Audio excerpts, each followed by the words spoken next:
And Carol Massar. What?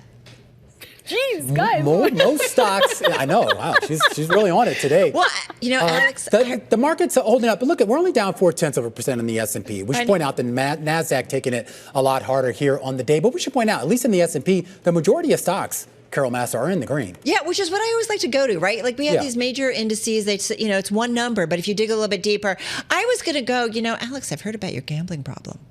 Okay, it's just Ultimate Texas Hold'em. That's it. That's my jam. That checks out. I like that. Anyway, no, she has no gambling problem. We overheard you guys going into the close, so it was kind of fun to hear your conversation. One problem that we could be Caesars. seeing right now is consumer confidence. The conference board this morning releasing that data. Yeah, you guys like that? Yeah, that was a real sweet segue there. Yeah. Out of context comments are the best. I'm being told to stay on task, guys. No, actually, we're listening to you guys chat when Tim's like, it sounds like you and me kind of chatting, like the same thing. It was Carol was telling me about the way she likes Egg McMuffins. So no really? cheese. Buy Egg McMuffins? Wow. That's impressive. Yeah, They're look down at that. $1. They have a promotion. Yeah, they're not big spender. gonna spend more and cause you to pay more because of the eggs. McDonald's. All right, we are getting the closing bells here in New York, and as obligated, you're required to clap here, whether it's an up day or a down day. There is some green on your screen. You'll find that in the Dow Jones Industrial Average, up about 160 points or so as we wait for these numbers to settle. That's going to be good for a gain of about 0.4%, and that is pretty much your bright spot. The S&P 500 back below that 6,000 level, down 28 points or 0.5%. The NASDAQ down more than 1% here on the day, and the Russell 2000, Carol, lower by 0.4%. All right, we said earnings after the closing bell. We talked about gambling. Caesars Entertainment coming out with their numbers. Fourth quarter EPS, 5 cents a share. We're looking at fourth quarter same-store net revenue at Caesars of $2.8 billion. That's a little light, but pretty much in line, $2.82 billion. And fourth quarter net revenue of $2.80 billion. Fourth quarter same-store adjusted EBITDA, $882 million. That's a little light. $902.9 million is what the street was looking for. And just pulling it up on my Bloomberg, because we know Caesars is up about 5% here in 2025. I'm not seeing much movement here. It looks like the stock is unchanged in the aftermarket. All right, you're looking at Caesars. I'm looking at Intuit. Shares unmoved in the after hours. The company coming out with its guidance saying that it still sees fiscal year adjusted operating income at $7.24 billion to $7.32 billion. Still seeing fiscal year revenue $18.16 billion to $18.35 billion. The estimate was for $18.28 billion. Just reiterating that fiscal year guidance. Second quarter adjusted EPS coming in above estimates at $3.32. Second quarter net revenue coming in at above estimates as well, $3.96 billion. All right, let's move to the software sector. Workday coming out, the enterprise software company, reporting fourth quarter revenue, topping analyst estimates, $2.21 billion in the fourth quarter, higher than anticipated. Fourth quarter adjusted EPS of $1.92, also higher than the consensus estimate of $1.78. The company talking about fiscal 2026 subscription revenue representing a 14% growth and giving a operating margin for fiscal 2026 of about 28%. That stock up almost 5% in after hours trade. All right, I'm taking a look here at Grocery Outlet. For its fourth quarter, net sales came in kind of bang in line with estimates at $1.10. Taking a look at their 2025 potential, their comp sales are 2 to 3%. That's, again, bang in line with estimates, and their net sales in the high end, they see about $4.8 billion.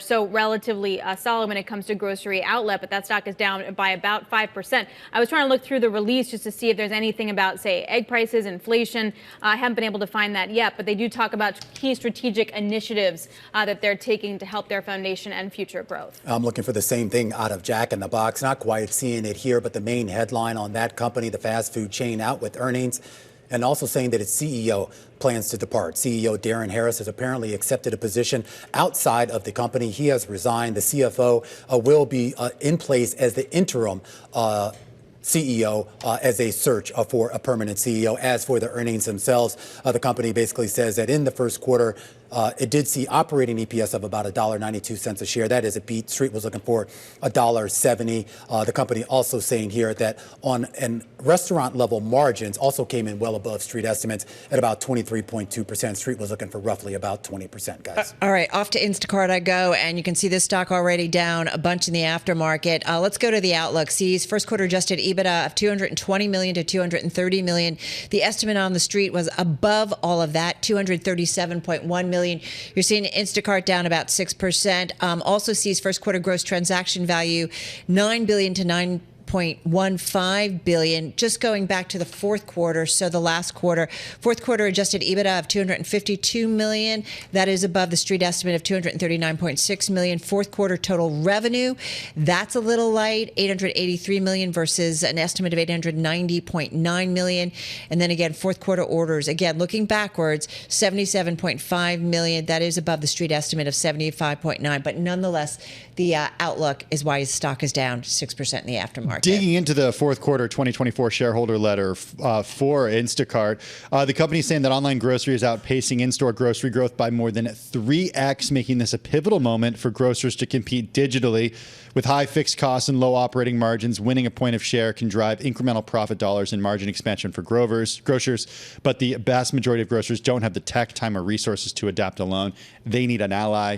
Obviously, Instacart wants to be that ally. We need to go down to Washington. Some breaking news there. The President of the United States signing new executive orders, one on healthcare, one on copper. The healthcare executive order, in his words, is about price transparency in healthcare. We're going to have to get you some more details on exactly what that means. The president also in the Oval Office signing a separate executive order on copper that, in his words, could lead to copper tariffs.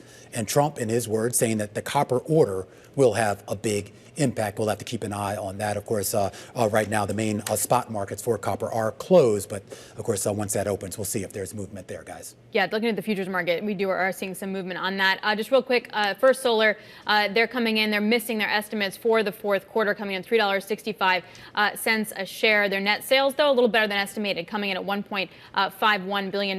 They see their total net sales for this year on the high end, about $5.8 billion. That definitely beats estimates. So watching that as we head into a different kind of administration. Operating expense anywhere from $470 to $510 million for the full 2025, guys. Okay, Lucid, the EV car maker, the luxury EV car maker, also coming out with results. Fourth quarter adjusted loss per share was 22 cents. That was narrower than what analysts had been anticipating. It also announces a CEO transition with Mark Winterhoff named interim CEO. Overall, the adjusted EBITDA loss for the fourth quarter of $577.3 million was slightly higher, slightly larger than what was anticipated.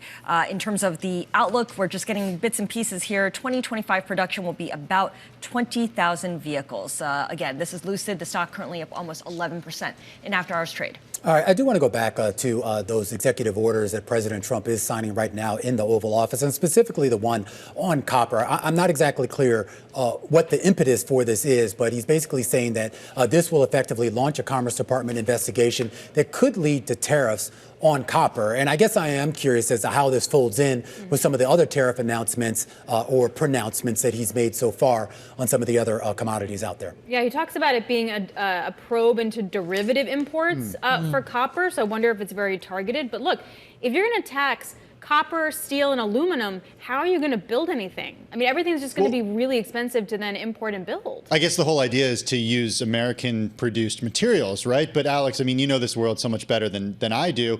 Do we import a lot of copper, or is what's the market look like? I mean, a lot of the copper winds up coming from South America, for example. We still have copper here for sure, but Canada also has some in South America, so you got to import it no matter where you go. Yeah, this copper investigation or probe is supposed to be based on national security, not trade imbalance. Just looking at copper futures here in the aftermarket, up about 1.2%. So yeah, we'll look for some more details on this, but bring up some really good point, right? If all this stuff is so expensive, how do you build anything here in the United States? So questions to be answered. All right, guys, busy aftermarket news flow, no doubt about that.